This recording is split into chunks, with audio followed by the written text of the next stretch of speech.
Okay, so welcome back. Today we're going to take the engine out and strip it down because after my first race at Cadwell, just as I was crossing the checkered flag, I heard a noise from the engine, like a tick-tick noise, so I switched off, got towed in, and when it had cooled down, the engine is somehow locked, seized up or whatever.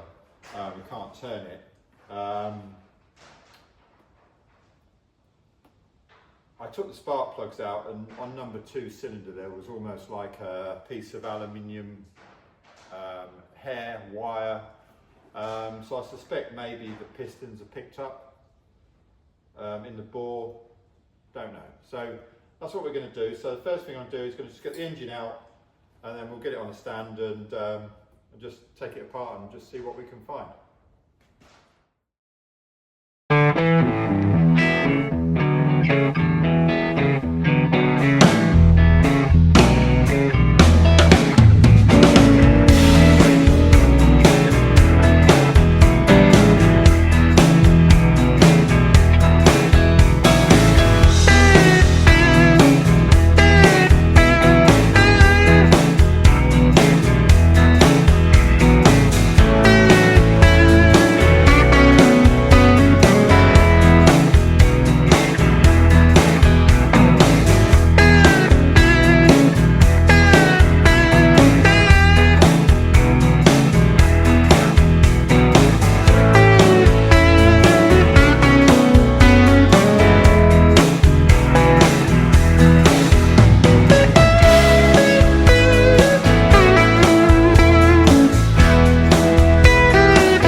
Okay, so the engine's all stripped down now. I apologise, I forgot to turn in my excitement, I forgot to turn the camera on, and so we didn't get any footage of me taking it apart. but it wasn't what we thought it was at all. It's fairly catastrophic, but it could have been a lot worse. Basically, I melted a conrod, and unfortunately, it's damaged the crank as well. So, you know, there's lots of debates about whether you could get that redone, but I don't know. It's been fairly hot, and I think that's been hot for a long time.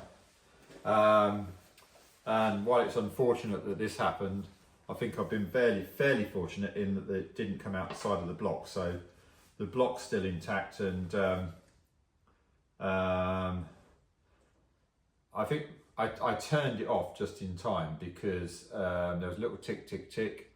That was the piston just hitting the top of the cylinder head. Doesn't appear to be any damage to the cylinder head, although one of the push rods is bent. The valve doesn't appear to be bent, although I've yet to strip that all down and check. But the piston seems all okay. It's just that, which is pretty drastic, really.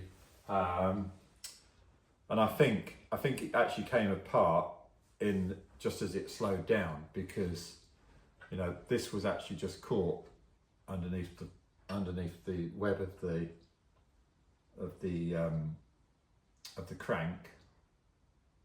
So yeah, I think I'm being a very lucky boy. There is a couple of dents in the oil pan, so where I think this has probably just been hitting that. But I think I got away with that lightly. So the next question, which is quite an obvious question, is why did it happen? Because we need to understand why. And I've looked at the oil galleries, and it's not starved. Hasn't been starved of oil because there's a blocked gallery. I think possibly what might have happened is oil surge. We're at Cadwell Park. It's a very undulating circuit. Charlie's at the top is you're almost flat out in third, and it's a right-hander, and the oil could be surging away, and it only needed momentarily to surge, and you know, the lack of oil for a little while would start the bearing to pick up, and I think possibly it had been happening for some time. And then, of course, as soon as you've got oil, it would get oil again.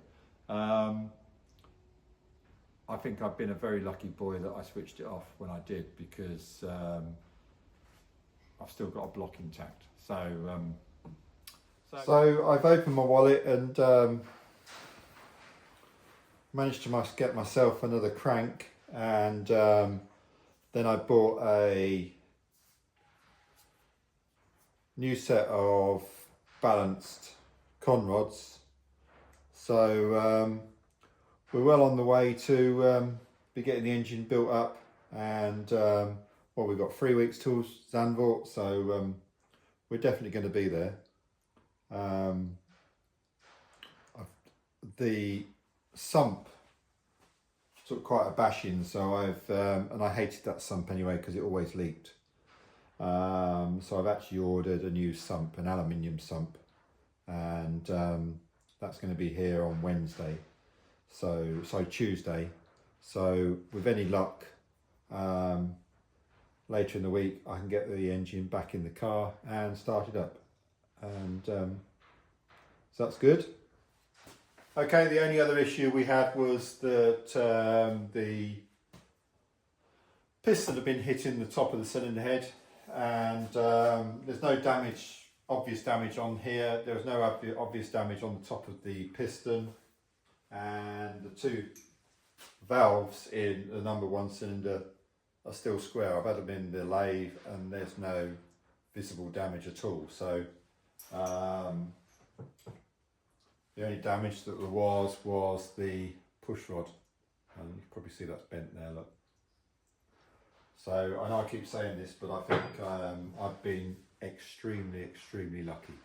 Okay, so thanks for watching. Don't forget to subscribe, hit the like button, and leave me a comment, and I'll try and get back to you. And see you all next time. And remember, how hard can it be?